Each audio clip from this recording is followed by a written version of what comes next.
اللہ کے پیغمبر حضرت ابراہیم علیہ الصلاۃ والتسلیم آگ میں کیوں نہ جلے؟ حضرت ابراہیم علیہ الصلاۃ والتسلیم ایک غار میں پیدا ہوئے۔ آپ کی والد ماجدہ اسی غار میں چھوڑ کے آپ کو آ گئیں۔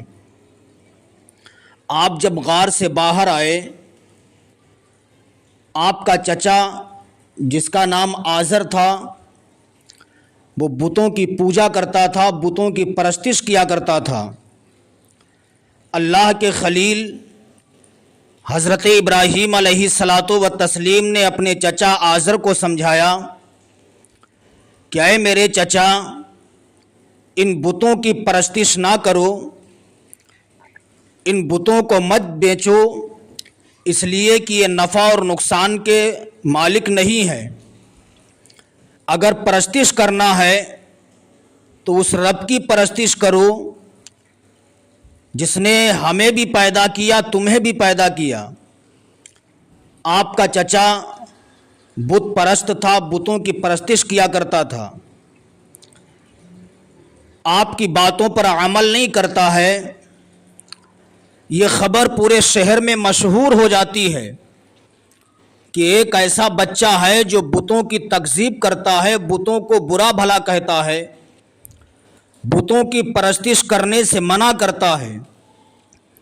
یہ خبر نمرود لعین تک پہنچتی ہے۔ نمرود لعین نے حضرت ابراہیم علیہ السلام کو بلایا۔ بلانے کے بعد کہتا ہے، میں نے سنا ہے تم ہمارے معبودوں کی تکذیب کرتے ہو، ہمارے معبودوں کو جھٹلاتے ہو، انہیں برا بھلا کہتے ہو۔ ابراہیم علیہ السلام نے بے خوف و خطر جواب دیا، ہاں میں ان بتوں کی تکذیب کرتا ہوں، اس لیے کہ یہ بت پرستش کے لائق نہیں ہیں۔ اگر عبادت کرنا ہے تو اس رب کی عبادت کرو جو تمہارا بھی خالق ہے، میرا بھی خالق ہے۔ نمرود لعین نے کہا، تم کس خدا کی بات کرتے ہو؟ ابراہیم علیہ السلام نے فرمایا، میں اس خدا کی بات کرتا ہوں جو سورج کو پورب سے نکال کے پچھم میں ڈبوتا ہے۔ نمرود لعین نے کہا، میں خود خدا ہوں، میں خود اپنے آپ کو سجدہ کرواتا ہوں۔ ابراہیم علیہ السلام نے فرمایا، تو خدا نہیں ہے، تو جھوٹا خدا تو ہو سکتا ہے، حقیقی خدا وہ ہے جس نے بلند و بالا پہاڑوں کو اس زمین پہ روکا۔